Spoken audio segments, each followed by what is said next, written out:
On Thanksgiving Day, my millionaire son visited me and asked, "Did you like the lake house I gave you, Mom?" In shock, I replied, "What house? I never received anything." My gold digger daughter-in-law slowly walked up to him. "I'm glad to have you here. Follow my story until the end and comment the city you're watching from so I can see how far my story has reached." I never expected that a simple question on Thanksgiving would shatter everything I thought I knew about my life. For the past 2 years, I'd been struggling to make ends meet on my janitor's salary, rationing my blood pressure medication, and wearing the same worn coat through 2 harsh winters. But I told myself it was temporary, that things would get better. My son David had built an empire from nothing. At 35, he owned a successful tech consulting firm that employed over 200 people. I was proud of him, even though our conversations had become brief phone calls about business meetings and client dinners. After his father died 3 years ago, David threw himself into work, and I understood. Grief affects everyone differently. The house felt different that Thanksgiving morning. I'd spent hours preparing his favorite dishes, even though the grocery bill would mean skipping lunch for the next week. My small kitchen barely contained all the pots and pans, but I wanted everything perfect for his visit. It had been 4 months since I'd seen him in person. When David walked through my front door, I was struck by how expensive everything looked. His watch, his shoes, even his casual sweater probably cost more than my monthly rent. Behind him walked Victoria, his wife of 3 years. She wore a cream-colored coat that looked like it belonged in a magazine, her blonde hair perfectly styled despite the November wind. "Mom, the house smells incredible," David said, hugging me briefly before stepping back to help Victoria with her coat.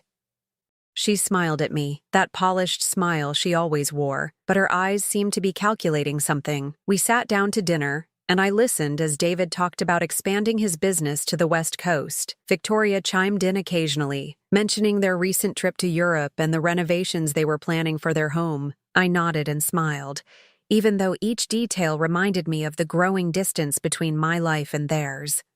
Then, as I was serving the pumpkin pie, David leaned back in his chair and smiled. "Mom, I've been meaning to ask you something that's been on my mind." I set down the pie server, giving him my full attention. "How are you enjoying the lake house I gave you 2 years ago? I know you've always loved being near the water." The words hit me like ice water. I stared at him, my mouth slightly open, trying to process what he'd just said. Lake house? I felt my heartbeat quicken as confusion washed over me.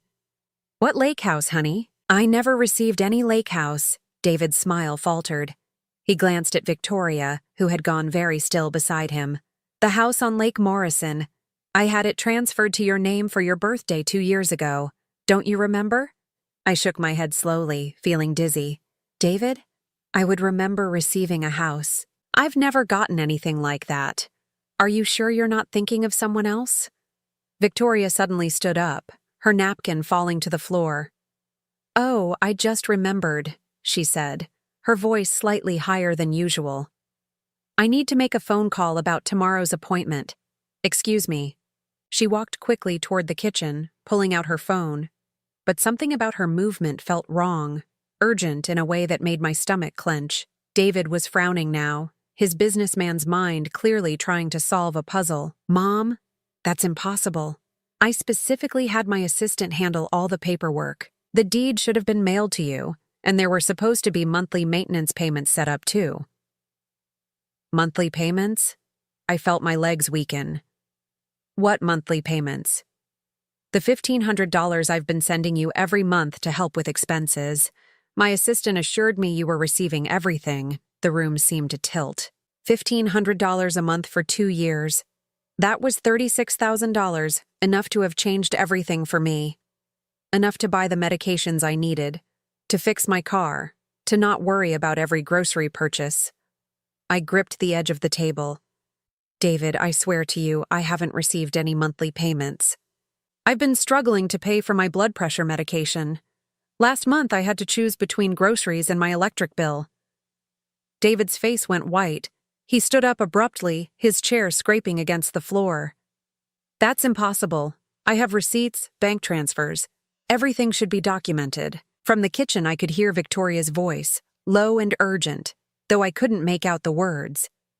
My hand started trembling as the full weight of the situation began to settle over me. "Show me," I whispered. "Show me the paperwork." David was already pulling out his phone, scrolling through emails with increasing desperation. "I have copies of everything at home, the deed transfer, the payment confirmations. Mom, if you haven't been getting this money, then where has it been going?" We both turned toward the kitchen at the same moment. Victoria's voice had stopped. The silence felt heavy, guilty. I stood up on unsteady legs and walked toward the kitchen doorway. Victoria was standing with her back to us, phone pressed to her ear, but she wasn't talking anymore. When she heard our footsteps, she spun around, her face flushed. "Everything okay?" David asked. But his tone had changed. It was the voice he used in business meetings when he suspected someone wasn't being truthful. Victoria's smile looked strained. "Of course, just confirming our dinner plans for tomorrow." But I could see it now, the guilt written across her features, the way she couldn't quite meet my eyes, the nervous way she was fidgeting with her wedding ring. "Victoria," David said slowly, "do you know anything about the lake house paperwork? You helped coordinate with my assistant on several things around that time." The silence that followed felt endless. Victoria's mouth opened and closed, but no words came out. In that moment, looking at her face, I knew. Somehow, some way, she had taken what was meant for me. The Thanksgiving I'd worked so hard to make perfect was about to become the day my family fell apart. The silence in my small dining room stretched like a taut wire ready to snap. Victoria stood frozen in the kitchen doorway, her perfectly manicured hands clasped so tightly that her knuckles had turned white. David was staring at his wife with an expression I'd never seen before, a mixture of confusion and growing suspicion. "Victoria," I said quietly, my voice steadier than I felt. "Where is my lake house?" She swallowed hard, her eyes darting between David and me. There must be some misunderstanding. Maybe the paperwork got lost in the mail, or perhaps there was an error at the bank. But even as she spoke, I could see the lie forming in her eyes. After working as a janitor for 15 years, cleaning offices late at night, I'd learned to read people. You see a lot when you're invisible to most folks, when they talk around you like you're not there. Victoria was lying, and she wasn't very good at it. David pulled out his phone again. "I'm calling Rebecca, my assistant. She handled all of this personally." "No, wait," Victoria said quickly, stepping forward. "Maybe we should discuss this privately first. Your mother has been through a lot, and I don't want to upset her more if this is just a simple mix-up." I felt a cold anger building in my chest. Upset me more? I'd been living on crackers and peanut butter for dinner most nights while she wore designer clothes and took European vacations. But I kept my voice calm. "Victoria, honey, I think we're past worrying about upsetting me. I need to know where my house is." David was already dialing. Within seconds, I heard a woman's voice on the other end. "Rebecca, it's David. I need you to pull up the paperwork for the lake house I purchased for my mother 2 years ago." There was a pause. Then Rebecca's voice became clearer as David put the phone on speaker. "Of course, Mr. Harrison. The property at 1247 Lake Morrison Drive. The deed was transferred to Margaret Harrison on November 15th, 2 years ago. I have copies of all the signed documents." My heart pounded. That was my name, my address for the paperwork. But I had never signed anything. "And the monthly payments?" David asked. "All processed as requested. $1,500 transferred on the 1st of every month to the account you specified. Account holder name Margaret Harrison. Routing number ending in 4782. I felt the blood drain from my face. "I don't have an account ending in 4782. My account ends in 9156. David's eyes snapped to Victoria. "Rebecca, can you read me the full account number?" As Rebecca rattled off the numbers, I watched Victoria's face crumble. It wasn't my account. It wasn't even close. "Rebecca," David said, his voice dangerously quiet. "Who provided you with this account information?" "Your wife, sir. Mrs. Harrison called me in December 2 years ago and said there had been a change in your mother's banking information. She provided the new routing and account numbers and asked me to update all the records." The phone slipped slightly in David's hand. Victoria made a small, desperate sound in the back of her throat. "And the deed?" David continued. Where was it supposed to be mailed? To the address Mrs. Harrison provided. Let me see. 847 Maple Street, apartment 2B. I'd never lived on Maple Street. I'd been in the same small house for 10 years. David hung up the phone, and the silence that followed was deafening. When he looked at Victoria, his face was completely blank, which somehow seemed more terrifying than anger would have been. Explain, he said simply. Victoria's composure finally shattered. Tears started flowing down her cheeks, but they looked more like panic than remorse. David, you have to understand. My parents were about to lose their house. They're elderly, and my father's medical bills were bankrupting them. I just borrowed the money temporarily. Borrowed? I whispered. You mean stole. No, Victoria's voice rose. I was going to pay it back. I just needed time. And the lake house. It's not like you were using it. My family needed a place to stay while they got back on their feet. I felt something crack inside my chest. Not like I was using it? Victoria, I've been working double shifts to afford my medication. I've been eating 1 meal a day to make my grocery money stretch. I haven't been able to turn my heat above 60 degrees because I can't afford the electric bill. David was staring at his wife like he'd never seen her before. Victoria, my mother could have died. What if she'd had a medical emergency and couldn't afford treatment? But she didn't, Victoria said desperately. She's fine. She's healthy. My father has diabetes and heart problems. He needed the money more. The callousness of her words hit me like a physical blow. Fine? Healthy? I thought about the nights I'd lain awake, chest tight with stress, wondering how I'd pay for my next prescription. The times I'd stood in the grocery store, calculator in hand, putting items back because I couldn't afford them. Where is my house now? I asked, my voice barely above a whisper. Victoria wiped her nose with the back of her hand, her designer makeup smearing. My parents are living there. And my brother's family. They've been renovating it, making improvements. With my money, David said flatly. Victoria nodded miserably.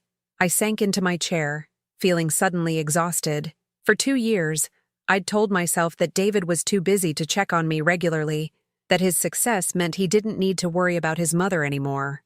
I'd been proud of his independence, even as I struggled alone. But all this time, he thought he was taking care of me. He thought I was comfortable and secure. Mom, David said, his voice cracking slightly. I'm so sorry. I thought you were okay. I thought you had everything you needed. I looked at my son, this successful man who'd worked so hard to build a better life, and I saw the little boy who used to promise he'd take care of me when he grew up. He'd tried to keep that promise, but the woman he trusted most in the world had stolen it from both of us. How much? I asked Victoria. How much of my money did you take? She was quiet for a long moment. All of it, she finally whispered. $36,000. Plus a house that was probably worth at least $200,000 more. Victoria's family had been living like kings on money that was meant to keep me from poverty. David stood up slowly, his movements careful and controlled. Victoria, pack your things. I want you out of my house tonight. David, please, she begged, reaching for him. We can fix this. I'll make it right. I'll find a way to pay your mother back. He stepped away from her touch. With what money? You haven't worked a day since we got married.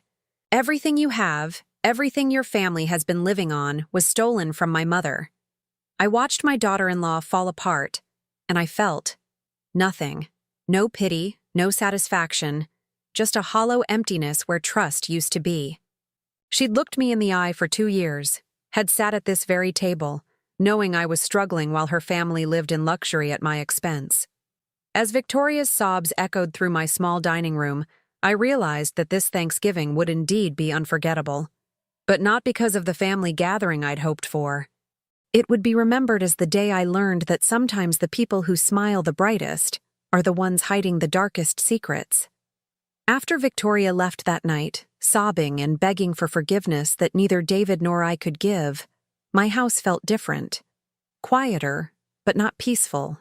The silence was heavy with unanswered questions and the weight of betrayal that seemed to settle into every corner. David wanted to call his lawyer immediately, but I asked him to wait. Not because I was having second thoughts about pursuing this, but because something told me we needed to know the full extent of what Victoria had done before we moved forward.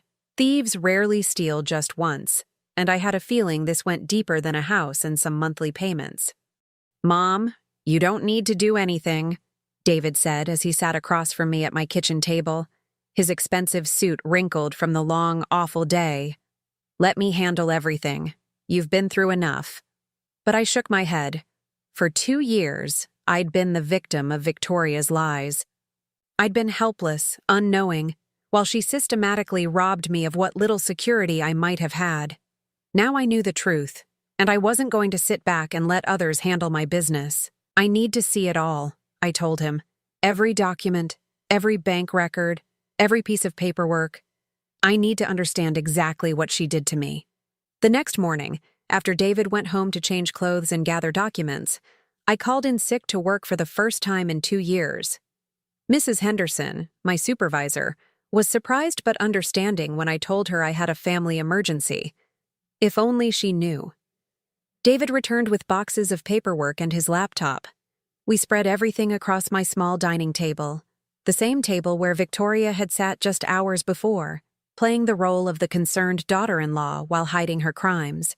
The first document we examined was the deed to the lake house. My signature was there, clear as day, on a document I'd never seen before. But as I stared at it, something seemed off. "This isn't how I sign my name," I said, pointing to the signature. "Look at the M in Margaret. I always make it with a little loop at the top, but this one is just straight lines." David pulled out his phone and took a picture of the signature, then found an old birthday card I'd signed for him last year. The differences were subtle but clear once you knew what to look for. "She forged your signature," he said, his voice flat with anger. We kept digging. The bank records showed that the monthly payments had been going to an account that was indeed in my name, but at a bank I'd never done business with. Someone had opened an account using my personal information. "I need to see this account," I said. David called the bank, but they wouldn't give him information over the phone since he wasn't an account holder. So we drove there together, my hands shaking as I walked into the marble lobby of First National Bank with my driver's license and Social Security card. The account had been opened 2 years and 1 month ago, just weeks before the first payment was supposed to go to me. The address on file was 847 Maple Street, apartment 2B, the same address Rebecca had mentioned. The phone number listed wasn't mine either. "Ma'am," the bank representative said, looking confused as she scrolled through the records, "you've never actually been in this branch before, have you?" "No," I said firmly. "I've never been here in my life." She showed us the signature card from when the account was opened, the same fake version of my name, signed by someone who wasn't me. "This is identity theft," the representative said, her voice concerned. "You need to file a police report immediately." But we weren't done yet. David had brought copies of all his financial records related to my care, and as we sat in the bank's customer service area, a more complete picture began to emerge. The monthly payments were just the beginning. David had also been sending additional money for my medical expenses, money I'd never seen. $500 when he thought I needed new glasses, $800 for what he believed was dental work, $1,000 last Christmas as a bonus. Every single payment had gone to the fake account. "How much?" I asked, though I was afraid to hear the answer. David's fingers moved across his phone's calculator. His face went pale. $43,000. Over 2 years, she stole $43,000 from you. I felt dizzy. $43,000 was more money than I'd ever had in my life.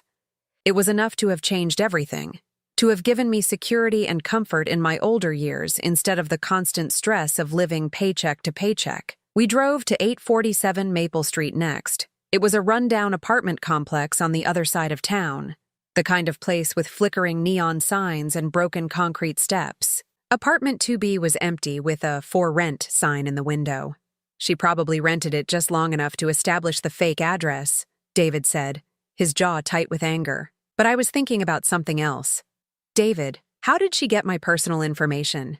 My social security number, my date of birth, all the details she'd need to open that account? He was quiet for a moment. From our house, I keep copies of important family documents in my home office. She would have had access to everything. The betrayal cut deeper with each new revelation. Victoria hadn't just seen an opportunity and taken it. She'd planned this carefully, systematically stealing my identity and my money while living in my son's house, eating at his table, pretending to love him. That evening, as we sat in my living room surrounded by evidence of Victoria's crimes, David looked at me with tears in his eyes. "Mom, I'm so sorry. I trusted her completely. I never thought to verify that you were receiving the money because she was the one who suggested I send it in the first place." That detail hit me like ice water. "She suggested it?" David nodded miserably. "About 6 months after Dad died, she mentioned how worried she was about you managing on your own. She said it would be a wonderful gesture if I could help with your expenses, especially since business was going so well. She even offered to coordinate with Rebecca to set everything up." I closed my eyes, feeling the full weight of Victoria's manipulation. She'd positioned herself as the caring daughter-in-law, concerned about her husband's struggling mother, while secretly ensuring that every dollar meant for me would end up in her family's pockets. And the lake house? Same thing. She said you'd mentioned wanting to live near water, that it would be good for your health and peace of mind. She helped me find the property, negotiated the price, handled all the paperwork. Victoria had played my son like a violin, using his love for me against both of us. She'd made him feel generous and caring while systematically robbing me of everything he'd tried to give me. As David gathered up the papers to take to his lawyer, I sat alone in my living room, staring at the walls I'd grown so familiar with over the past 2 years. This small, cramped space with its old furniture and broken air conditioner wasn't supposed to be my reality. I was supposed to be living comfortably in a beautiful house by the lake, with enough money to buy my medications without counting pennies. Instead, Victoria's parents were probably sitting by that lake right now, enjoying their stolen retirement while I'd been rationing my blood pressure pills and wearing secondhand clothes. But knowing the truth, as painful as it was, felt like the first step toward getting my life back. Victoria had stolen more than money from me. She'd stolen 2 years of security, of dignity, of the peace of mind that comes with knowing your child is taking care of you. Tomorrow, we'd start the process of getting it all back. But tonight, for the first time in 2 years, I went to bed knowing exactly where I stood. And that knowledge, bitter as it was, felt like power. The morning David's lawyer called with the results of his investigation, I was scrubbing floors at the office building where I'd worked for the past decade. My knees ached against the cold tile, and my hands were raw from the industrial cleaning solutions. But I kept working because I needed every dollar from this job. At least I thought I did. "Mrs. Harrison." Mr. Patterson's voice was grim when I called him back during my lunch break. "We need to meet immediately. What we've uncovered goes far beyond what we initially suspected." David picked me up after my shift, his face drawn with exhaustion. He'd barely slept since Thanksgiving, throwing himself into the investigation with the same intensity he brought to his business deals. But this wasn't business. This was personal, and it was destroying him. At the lawyer's office, we sat across from Mr. Patterson as he laid out a file thick with documents. "Victoria didn't just steal from you, Mrs. Harrison. She's been running what amounts to a small-scale fraud operation using your identity." The room seemed to tilt as he explained. "Victoria had used my personal information to open not just the one bank account, but 3 separate accounts at different banks. She'd applied for credit cards in my name, taken out a small loan, and even filed false tax returns claiming me as a dependent while reporting income I'd never earned. The IRS has been trying to contact you about discrepancies in your tax filings," Mr. Patterson continued. "They've been sending notices to the fake address. You're currently under investigation for tax evasion." I felt like I was drowning. Tax evasion? But I've filed my taxes honestly every year. "We know that now, but the IRS doesn't. Victoria has been reporting that you received the money David sent, money that you never actually got. From their perspective, you've been hiding income." David's hands were clenched into fists. "How much did she steal in total?" Mr. Patterson flipped through several pages. including the original $43,000 plus additional credit card spending, loan proceeds, and fraudulent tax refunds.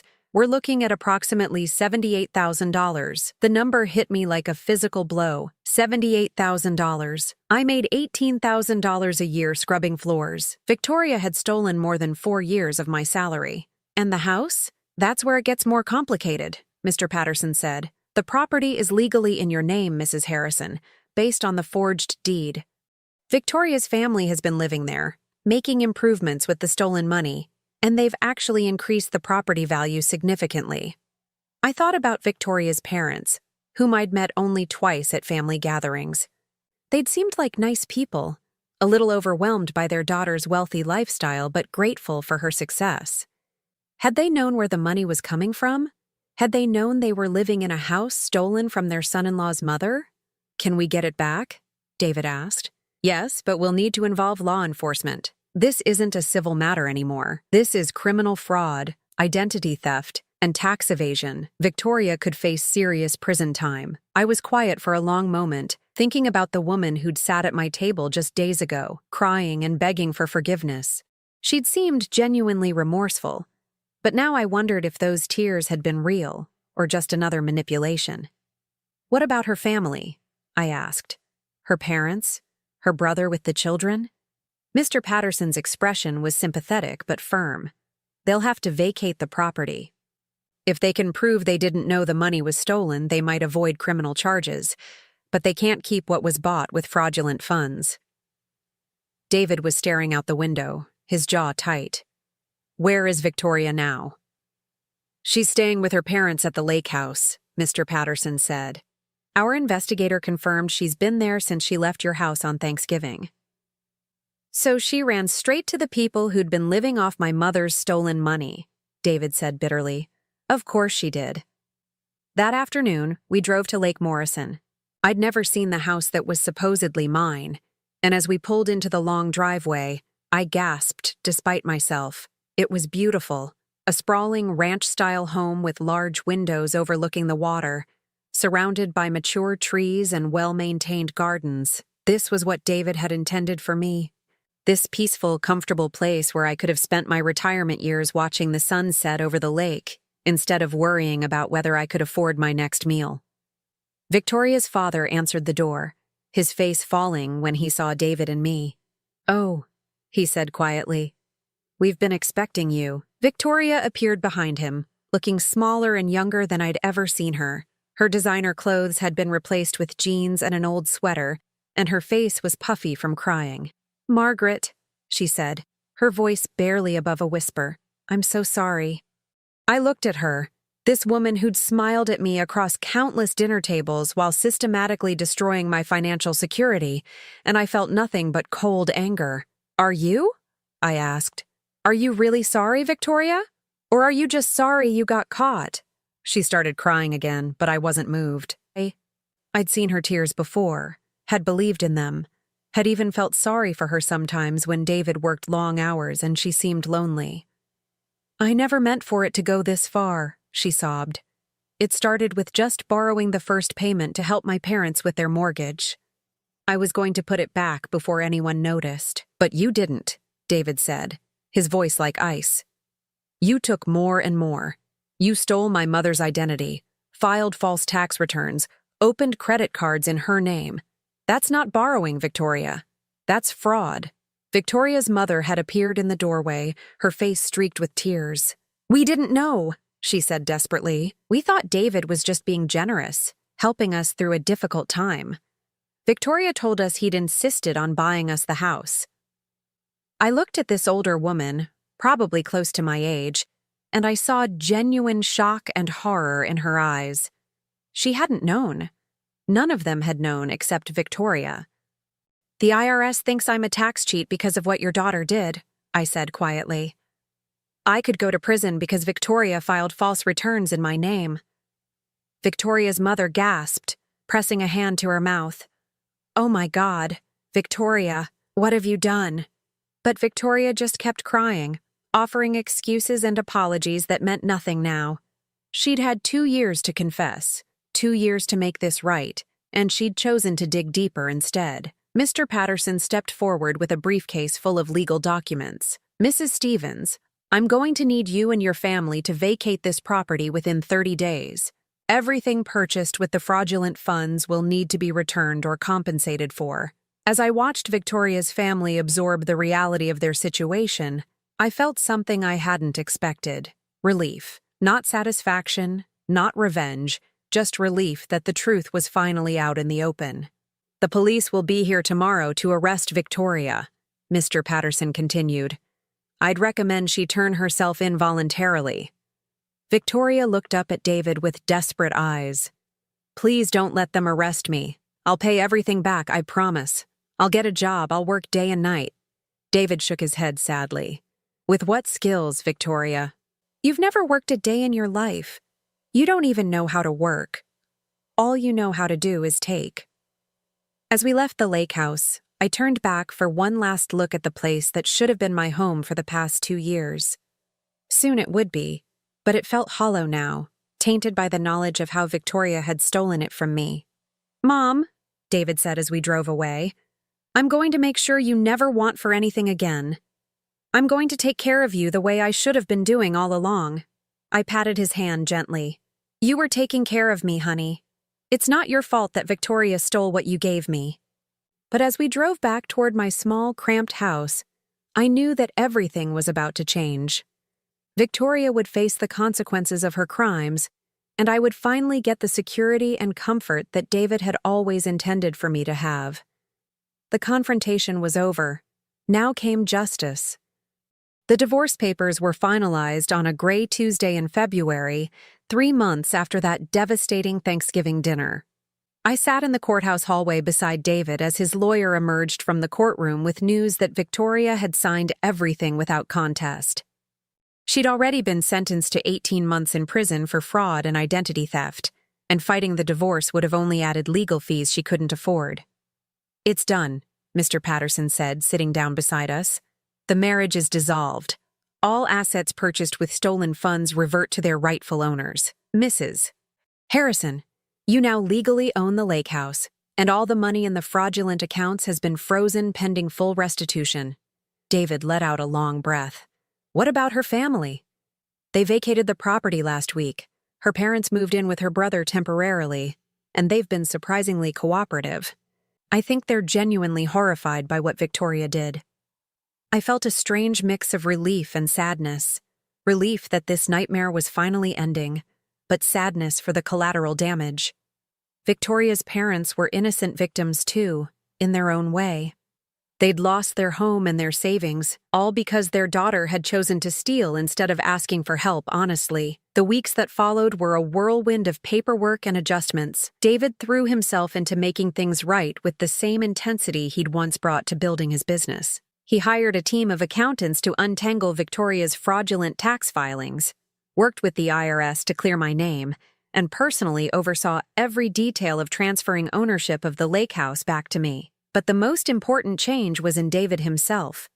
The successful businessman who'd been too busy for regular phone calls became a son who stopped by every few days, who called just to check on me, who insisted on taking me to doctor's appointments and grocery shopping. "You don't have to hover, honey," I told him one afternoon as he helped me pack the few belongings I wanted to keep from my old house. "I'm not going anywhere." He paused in folding one of my quilts, his hand stilling on the soft fabric. "Mom, I missed 2 years of your life because I was stupid enough to trust Victoria completely. I'm not missing any more." I understood his guilt, even though I didn't think he deserved it. Victoria had been a master manipulator, playing on his love for me to hide her crimes. But I also understood that trust, once broken so completely, takes time to rebuild, even trust in yourself. Moving into the lake house felt surreal. The place was beautiful, but it carried the weight of everything that had happened. Victoria's family had taken good care of it, I had to admit. The gardens were well maintained, the house was clean and updated, and they'd even added a screened porch overlooking the water that I fell in love with immediately. But it felt like moving into someone else's life, rather than reclaiming my own. "We can change anything you want," David said as we walked through the rooms together. "New furniture, different paint colors. Whatever would make it feel like home to you." I appreciated his thoughtfulness, but I wasn't sure new curtains would erase the knowledge that Victoria's father had sat in this living room for 2 years, reading his morning paper while I'd been rationing my medication 50 miles away. The financial restitution process was more complex than I'd expected. The accounts Victoria had opened in my name contained not just the money David had sent, but also funds from the credit cards she'd used and the loan she'd taken out. Untangling what belonged to whom required forensic accounting and months of documentation. The good news, my new financial advisor explained, is that when all is said and done, you'll have not just the original money your son sent, but also accumulated interest and some additional compensation for the identity theft. We're looking at approximately $95,000 once everything is recovered. $95,000. I'd never imagined having that kind of money. It was enough to live comfortably for years, to never worry about choosing between groceries and medication again, to actually enjoy my retirement instead of working until my body gave out. But the money felt strange in my hands, tainted by the knowledge of how it had been stolen and recovered. I found myself almost missing the simplicity of my old life, where I knew exactly where I stood, even if that place was barely getting by. The hardest part was dealing with the community's reaction. In a town the size of ours, Victoria's arrest and trial had been front-page news. Everyone knew what she'd done, and by extension, everyone knew that I'd been the victim of an elaborate fraud scheme. People's reactions varied wildly. Some were sympathetic, offering help and expressing outrage on my behalf. Others seemed almost suspicious, as if they couldn't believe I hadn't known what was happening.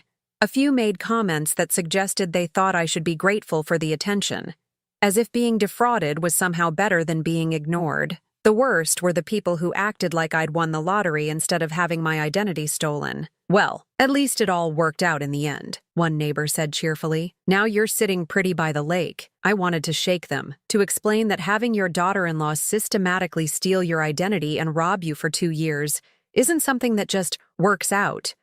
That the money and the house came with the knowledge that someone you'd trusted had viewed you as nothing more than a source of funds to exploit. But I kept my mouth shut and focused on rebuilding my life.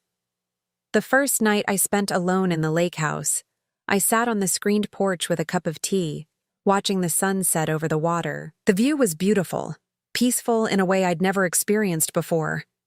But I felt oddly detached from it, as if I were a guest in someone else's dream. My phone rang, and David's name appeared on the screen. He'd been calling every night since I'd moved in, checking to make sure I was settling in okay. "How are you feeling, Mom?" I looked out at the lake, trying to find words for the complicated mix of emotions churning inside me. "Grateful," I said finally, "and sad, and angry, and confused, sometimes all at the same time." "That sounds about right," David said softly. "You know, I've been thinking about what Victoria said that last day, about how she never meant for it to go so far. I remembered her tears, her desperate apologies. What about it? I think she was telling the truth about that part. I think she really did start small and then couldn't stop. But that doesn't make it better, does it? If anything, it makes it worse.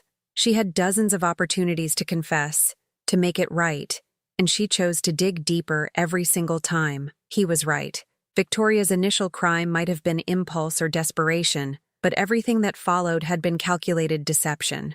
She'd looked me in the eye at family dinners, had hugged me at holidays, had listened to me worry about money, all while knowing she was the reason I was struggling. "I keep thinking about how proud she seemed," I said, when she talked about her family's renovations to the house, the improvements they were making. She was proud of what they'd accomplished with my stolen money. "She wasn't just stealing from you, Mom. She was stealing from both of us. She stole the relationship we should have had these past 2 years, the peace of mind I thought I was giving you." After I hung up with David, I walked through the house that was finally, legally, undeniably mine. It was beautiful, comfortable, everything I could have wanted, but it would take time before it felt like home instead of evidence of a crime. I settled into the master bedroom that night, in a bed that was mine, in a house that was mine, with enough money in the bank to last me the rest of my life. I should have felt triumphant. Instead, I felt exhausted. But as I drifted off to sleep to the gentle sound of water lapping against the shore, I realized that exhaustion wasn't necessarily a bad thing. It was the exhaustion that comes after a long, difficult journey is finally over.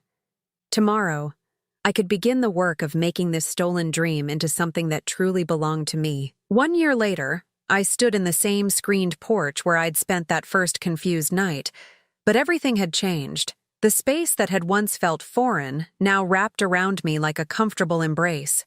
I'd replaced Victoria's family's furniture with pieces that spoke to me, added plants that I'd chosen myself, and hung photos that told the story of my real life, rather than someone else's stolen dream. The morning routine I'd developed had become sacred to me.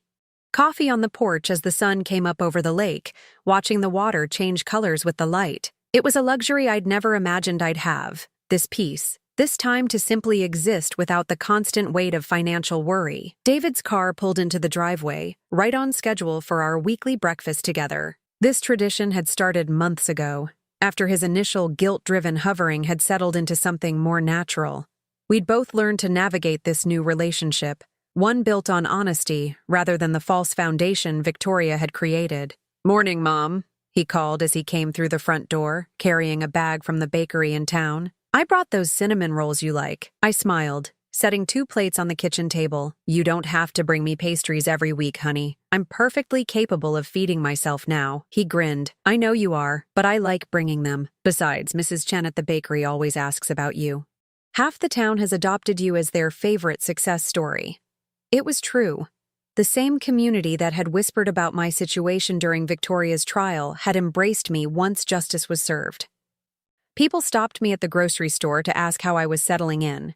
Neighbors brought casseroles when I first moved to the lake, and the mailman made sure to mention whenever he had good news to deliver. "Any word from the lawyer about Victoria's appeal?" I asked as we settled into our usual spots at the table. David shook his head. "Her public defender filed the paperwork, but Mr. Patterson says it's basically a formality. The evidence was too overwhelming, and she pled guilty to everything. She'll serve her full sentence." 18 months had seemed like such a short time when the judge announced it, but as the seasons changed and my new life took shape, I'd stopped thinking about Victoria's timeline and started focusing on my own. "How do you feel about that?" David asked, studying my face carefully. I considered the question seriously. A year ago, I might have wanted Victoria to suffer more, to face consequences that matched the scale of what she'd stolen from me. But now, sitting in the house that was truly mine, with money in the bank and my son's genuine attention, revenge felt less important than it once had. "I feel like she's where she needs to be," I said finally. "Not because I want her to suffer, but because she needs to face real consequences for what she did. Maybe prison will teach her something that our family never could." Through the legal process, I'd learned more about Victoria's psychology than I'd ever wanted to know. She'd grown up in a family that struggled financially, always comparing themselves to others who had more. When she married David, she'd suddenly had access to wealth she'd never imagined, but apparently, it hadn't been enough. She'd needed to feel like she was the provider, the one who could solve her family's problems. "The therapist her lawyer recommended says she has something called entitlement syndrome," David had told me months ago. She genuinely believed she deserved whatever she could take because life had been unfair to her. I'd thought about that explanation for a long time. Life had been unfair to me too, when I'd lost my husband and found myself struggling to make ends meet. But I'd never considered that unfairness gave me the right to steal from others. "Have you heard anything about her family?" I asked. David nodded. "Her parents moved to Arizona to live with her aunt. Her brother found a job in another state. They're starting over, basically." I felt a pang of sympathy for them. Victoria's crimes had destroyed more lives than just mine. Her parents had lost their home and their savings. Her brother's children had been uprooted from their schools and friends, all because Victoria had chosen theft over honesty. "I've been thinking about writing them a letter," I said. David's eyebrows rose. "Really? What would you say?" "That I don't blame them. That I hope they're doing okay." I paused, stirring sugar into my coffee. Victoria made her choices, but they didn't deserve to pay for them. We sat in comfortable silence for a while, looking out at the lake. A family of ducks had taken up residence near the shore, and I'd gotten into the habit of tossing them breadcrumbs from my morning toast. Simple pleasures that I'd never had time for when every moment was consumed with survival. "I have something to tell you," David said eventually, his tone shifting to something more serious. I looked at him expectantly. "I've been seeing someone. A woman I met at a business conference. Her name is Jennifer, and she's nothing like Victoria." I felt a flutter of anxiety, then forced myself to relax. "Tell me about her." "She's a forensic accountant, actually. She helps companies investigate financial irregularities. She knows what Victoria did, knows the whole story, and she's not interested in my money. She makes good money of her own." I smiled. "A forensic accountant? That seems appropriate." David laughed. "I thought you'd appreciate the irony. She's also incredibly honest, sometimes brutally so.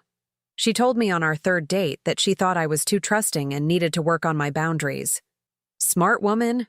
When do I get to meet her?" "Only if you want to. I'm not rushing anything this time. I'm learning to trust my own judgment again, and part of that means not seeking approval from everyone else before I know how I feel myself." I reached across the table and squeezed his hand. "I'm proud of you for taking your time. But when you're ready, I'd love to meet her." After David left, I took my usual walk around the property. The gardens that Victoria's family had planted were thriving under my care, but I'd added my own touches. A vegetable patch where I grew tomatoes and herbs, a reading nook under the old oak tree, a bird feeder that attracted cardinals and blue jays. The house was becoming mine in ways that had nothing to do with legal ownership. It was filled with my choices, my memories, my quiet daily routines that no one could steal or forge or manipulate. That afternoon, I did something I'd been planning for weeks. I called my old supervisor at the cleaning company. "Mrs. Henderson, this is Margaret Harrison. I wanted to let you know that I won't be coming back to work." There was a pause. "Are you feeling all right, Margaret? You've been out quite a while now." "I'm feeling better than I have in years," I said, smiling at the truth of it. "I'm retiring." It felt strange to say the word. I'd never imagined I'd be able to retire, had assumed I'd work until my body gave out. But the money Victoria had stolen, and that had been recovered, combined with the house and David's ongoing support, meant I could finally stop scrubbing other people's floors and start living for myself. That evening, I sat on my porch with a glass of wine, watching the sunset paint the lake in shades of gold and pink. My phone buzzed with a text from David. "Jennifer wants to know if you like Italian food. She's thinking of cooking for you next weekend." I typed back, "Tell her I love Italian food, but she doesn't need to impress me. I already like anyone who makes my son happy." As darkness settled over the water, I thought about the woman I'd been a year ago. Tired, struggling, proud, but quietly desperate. She would never have believed that this peace was possible, this sense of security and contentment. Victoria had stolen 2 years of my life, but in a strange way, her crimes had also given me something I might never have had otherwise. They'd forced David to truly see me, to understand that I needed more than just financial support. I needed his presence, his attention, his genuine care. They'd also taught me something about my own strength. I'd survived the theft, the investigation, the trial, the complicated process of reclaiming my identity and my life. I'd learned that I was tougher than I'd given myself credit for, more resilient than I'd ever needed to be before. I'd also learned something about forgiveness.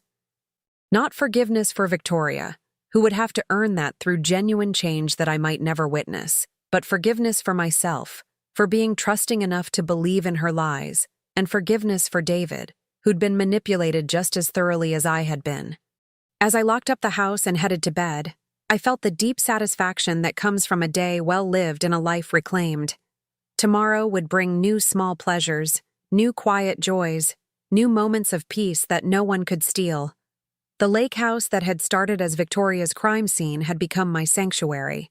The money that had been stolen and recovered had become my security. The son who had been deceived into neglecting me had become my devoted companion. Victoria had tried to steal my future, but in the end she'd only delayed it. Now it was mine, fully and completely to live exactly as I chose. And I chose peace. Now, I'm curious about you who listened to my story. What would you do if you were in my place? Have you ever been through something similar? Comment below. And meanwhile, I'm leaving on the final screen 2 other stories that are channel favorites, and they will definitely surprise you. Thank you for watching until here.